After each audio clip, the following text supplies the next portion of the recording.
The story of the Bible is of a world which is beautiful but broken. As we saw in the last two sessions, God created a world that is unique, made us in his image and for relationship with him. However, straight away in the first few chapters of Genesis, the first people reject God and choose to live according to their own rules, and so there begins a story of trouble and suffering that is the inevitable result. There are too many stories in the Old Testament to go through them all one by one, but this pattern is repeated again and again. From Adam and Eve eating the forbidden fruit and causing God to declare his judgment, to Noah and the flood in Genesis 6, and even after that, when God reveals himself to Abraham and to Moses and the Israelites, he is rejected in favour of other gods, and the people constantly complain against him and argue that they would be better off ruling themselves.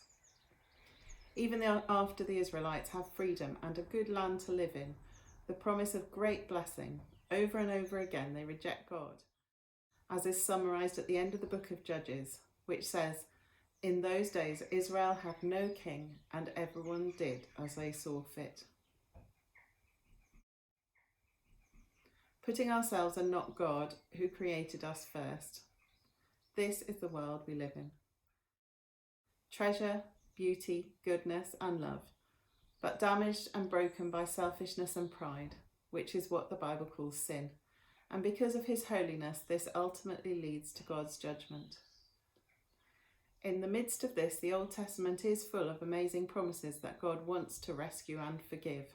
Thousands of years before Jesus' birth and death on the cross, in Isaiah chapter 6, God promises a rescuer. And in chapter 65, verses 17 to 25, the promise of a new heaven and a new earth where death and suffering are no more. God planned from the very first sign that man was going his own way to restore our relationship and mend it through his love and Jesus' death and resurrection, bringing hope. Today's art idea is mosaics.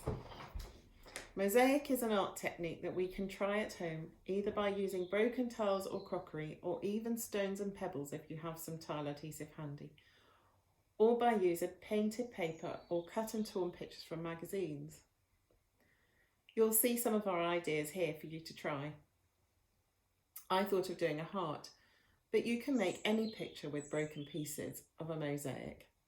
It is a great illustration of hope, as you see that even when something is broken, there is a plan to make it beautiful again.